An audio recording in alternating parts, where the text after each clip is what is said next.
Hello, my name is Jasprit Sandhu and I'm part of the pre-sales team at Riverbed UK. In this short video, I'll explain how Riverbed Performance Monitoring Solutions has been helping our ever-changing businesses and IT services in oil and gas industry. Our customers in oil and gas, regardless of being in the upstream, midstream, or downstream business, are constantly on the hunt for faster, secure, and best delivery of services to their employees in remote locations, in an office, on the move, or at a till serving their customers. In this use case, I'll explain how Riverbed solutions have helped our customers pull out the correct dependency mapping of an application that is either being moved from one data center to another or being moved to the cloud.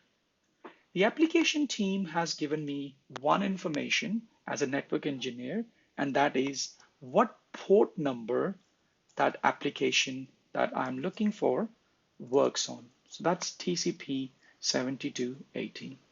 So if I generate a report for say last 1 week on port TCP 7280 by ports, I'm trying to see if there is any data on that particular port. And yes, there is, and that's called the Traction Server 1.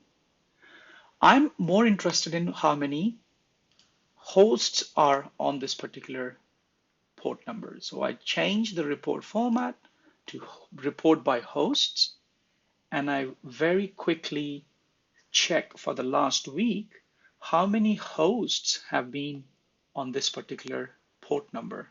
And as I clearly see, there's app server 1, 2, and 3. To further understand if this app server is dependent on any of the other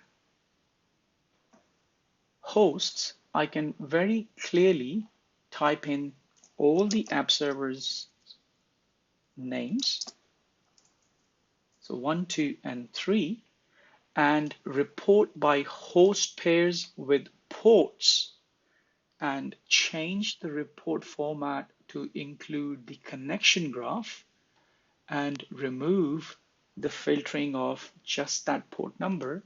Now I will see all the information about these app servers and all of their communications with the front end or the back end, and where they are a client or where they are a server, and I'll get that as a visual diagram.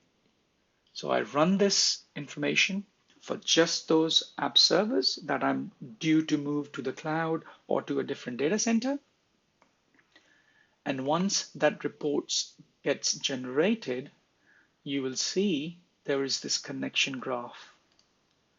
And if I look at this connection graph, I can clearly see what are the dependencies of this particular application. So there are some front-end dependencies with the front-end web servers from web server 30 through 34. And then there are some backend dependencies to DNS servers, and there are a couple of DB servers that serve this application.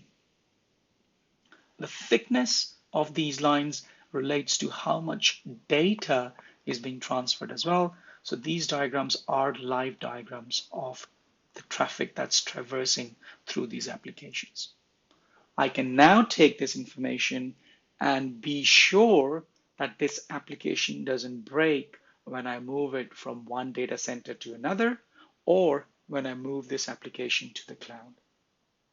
I hope this video was informative, and I look forward to seeing you in the next one. Thank you.